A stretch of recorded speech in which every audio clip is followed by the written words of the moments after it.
Hey guys, it's an exasperated VarietyDiffers with a new video that I have tried to film 4 times, going on 5. I don't know, man. I'm done with my phone and you don't have enough storage. All I have is music and like 20 apps and a few videos. That's it. Like, I don't know what planet you're on, hard drive of phone, but I don't have that much. Because seriously, I have crap on my phone. I guess it's the music. I have so much music on my phone. But first world problems, Jesus. Anyway, so the video. Back to the video. Video. So, this video, I'm making it because I have no one to talk to about this thing. My mom, I might be able to talk to her about it if she would listen to the album and if she would like the album. All of the albums. And I can't talk to my friends because they're not into this music, really. A lot of them really are. They're not into like this, specifically this band, because I just really want to talk about this band for a second. I love this band. And this album and this band is Wiped Out by the Neighbourhood. And it's not that new, the album, and it's not that old. October, a few months, 6 months maybe? No. We're in May. No, it's actually midnight of the 31st of May now, because I said to record at 11, and I've recorded 3 videos before this, which took forever. So we're going it's now the 1st of June, so not 6, so maybe a bit over 6 months. 8 months, because December to June is 6 months. I don't know, I could be wrong. Tell me if I'm wrong. Anyway, so let's talk about this album. So, the first track trolled me so much. It's called A Moment of Silence, and I expected like some deep song about funerals or something. I expected a song with lyrics that lasted about two and a half minutes, because that's how long like the I Love You lasted. Each song was about 2.5 minutes, 3 minutes. It wasn't that a long album, but I still love it to death. It's one of my favorite albums. But yeah, if you compare this album, no, what was I saying? Oh yeah, A Moment of Silence. I expected something deep, or a song, or I expected them to pull a Fall Out Boy and create a song with a moment of silence nowhere in the song. But what did they do? They literally trolled me with 30 seconds of silence. I still love this song. I still love the album. I still love the band. And I laughed when I heard this come on. I was like, is there an ad? Is it buffering? Because it's known to buffer. And I clicked on it, and it was like, oh no, it's literally 30 seconds of silence. And then, I understand why, because it's a small interlude, it's a literal moment of silence. So it's cool, I'm okay with it now. And I still laugh at my reaction to it, because oh my god, this is a literal moment of silence. But, let's move away from that. So, if you compare this album to I Love You, you can tell a notable difference. If you compare, like, say, Afraid on I Love You, the 3rd track-ish, not sure, to Single, the 2nd to last track on Wiped Out, you can tell a difference in the lyrics, the like, tone, beat, the tone, the beat, I don't know which word to go with, and the lead singer's voice.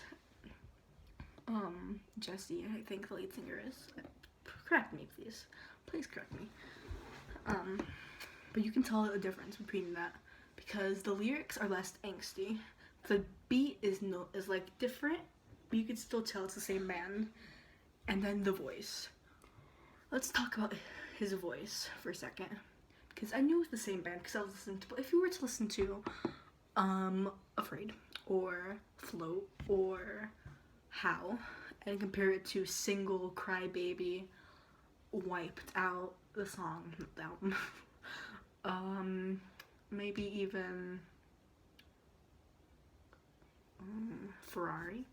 You could tell that some years have passed between this, even though it's been 2 years, because 2013, 2015, that's 2 years, and I'm shocked at that, because then there was a mixtape between those two, and that's a lot of music to be making within a span of 2 years, so I'm impressed.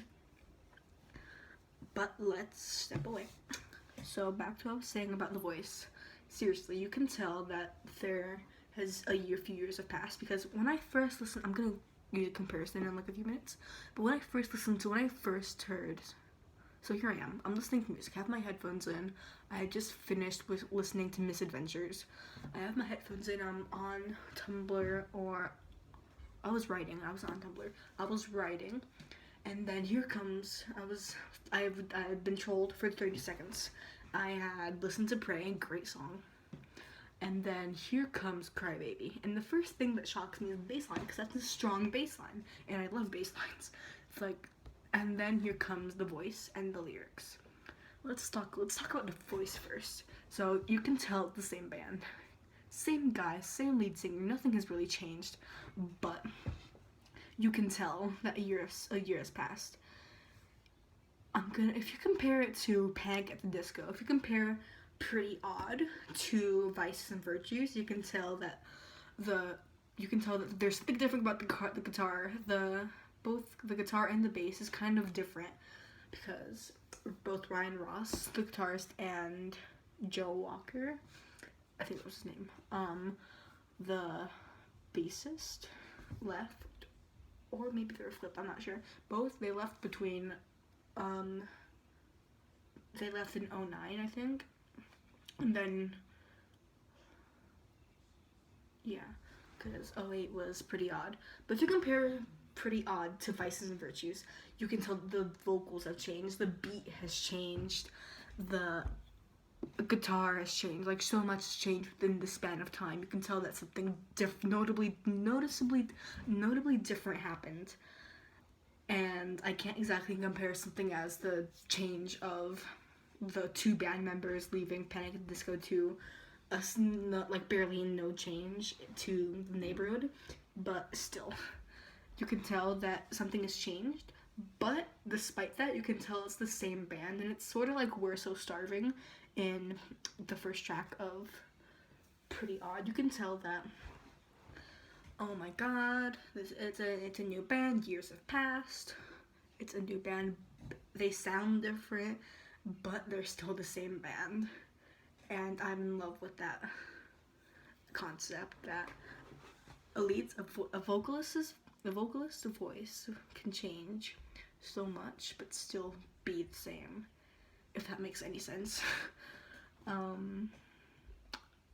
So the lyrics in Crybaby by The Neighbourhood, let me tell you, when I was listening to these lyrics, I literally stopped everything, and I was like, oh my god, because the lyrics are different. Like, there's less angst, it's less, like, compare it to Afraid, and you'll know what I mean, but the lyrics are different, and this is, if I'm correct, within these two albums, this is the first time that the use of the word baby has been used in the lyrics as, like, calling someone baby. I'm so weird. But in this, it's the first time, like, they've used this in a song, and I adore it. The lyrics are great. I cannot wait for a new album. Me being the album trash I am, I can't wait for one. A next one, which might come out this year, or it might come out in 3 years or 2 years, or maybe another year, maybe 2017, I don't know. And I don't want to pressure anyone. I don't want to be that type of fan that, oh, when are you gonna release the next album? I want to wait, and no matter how much I love this, no matter how much on the edge of my seat I am for a new album or a new single, I can wait, and I'm okay with that, but I'm still excited for the new album, and I will play all of their songs on repeat until I can. until I get tired of it, which I'm never gonna get tired of these songs, because holy crap, these songs are great. I love them. Collecting my thoughts right here. So after that you have so Baby Came Home, or Come Home, Baby Came Home 2 / Valentine's is such a great song. I haven't heard the first Baby Came Home, which was on their EP, I think, on one of their EPs, but either way, it's a great song. And once you listen to Baby Came Home 2, you have a small break, and then you have Valentine's. And Valentine's is so great. It's mostly beat, but there are hidden lyrics in there. And it sort of reminds me of the last track on the standard CD of Night Visions by Imagine Dragons, which is Nothing Left to Say / Rocks by Imagine Dragons. Is the last one on the standard CD, not the deluxe CD, on the standard CD. And you can compare them because they both have a brief interlude. Not Nothing Left to Say / Rocks. That has such a long interlude between Nothing Left to Say and Rocks. But anyway, they both have a brief interlude between like the main song, and then they have a thing that could be a song that can be on its own, but it would be really short, so they combine it with another song. And it's short, it's sweet, and it's great. 3 things I need for a small interlude: short, sweet, great. My favorite songs on Wiped Out by Neighbourhood. It's impossible to count all of them, but I adore all of them. But my favorite song would have to be, songs plural, because I don't have one. I have like 8. I have all of them are my favorite songs. It's just like a matter of which I would listen to on repeat first. So the first one I guess I really like Single. I really love Single, like the lyrics, the beat. I love the guitar, okay? I think it's acoustic, or classical. I'm not sure what type of guitar it is. Tell me in the comments if you know. I absolutely adore it. And I adore the lyrics, and I adore his voice. And then Cry Baby would come next, and bassline, lyrics, voice. And then R.I.P. to My Youth is great. I'll listen to that on repeat, like 8 forever. I guess I sorta like R.I.P. to My Youth. I sorta relate to that, because I feel like I'm getting old really fast, even though I'm very young. Considering my age, I'm very young. But especially this school year that I just finished, it went by so fast, and I can't believe how fast it went by. And this song sorta relates to me, but it won't relate to me as much as like when I'm going off to college. It won't relate to me as much, and I won't relate to it as much until in a few years, because then I'll really relate to it, and I'll feel like, oh my god, I'm old now. I'm an adult now, and I have to take care of I have to do my own thing. And I relate to this song from my childhood. And I'll probably get a nostalgic feeling from it, like I do with so many other things, and I'll get even more nostalgia from the things I'm nostalgic about now, which is so much like nostalgia inception. But anyway, I relate to it a bit now, but probably not as much as I would in a few years, because I feel like my years are kind of slipping away. I feel like school year especially is going by so fast, and then weekends go by fast, and breaks are gonna go by fast, and I'm on summer vacation since of 27th of May 2016, and I feel like everything's just kind of going by really fast, and I don't like it at all. I don't like it, but what can I say? That's how life works, and by the time I get older, according to my parents, they're gonna go by a lot faster. That got meaningful.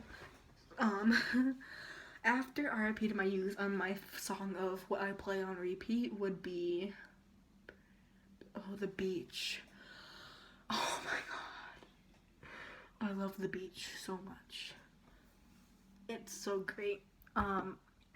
side note, I read somewhere on an interview that they took more time to like write down the lyrics for this to actually feel the feelings, whereas in I Love You they were just jotting down whatever came to mind. I read an interview, and I was like, that explains a lot, because these lyrics are so deep, and I love them. Listen to The Beach and tell me what those lyrics mean to you. Listen to Single, listen to Cry Baby, listen to Pray, listen to Wiped Out, listen to the entire album, because all those lyrics are so great, and I absolutely adore the songs and this band. And I guess that's a good note to end it on, because I want to upload this video. I don't want to have to redo this video. And my phone's probably gonna die soon. So bye guys. Like, comment, subscribe. This has been a Wiped Out by the Neighbourhood Rant review. I don't know. That's it. Bye guys.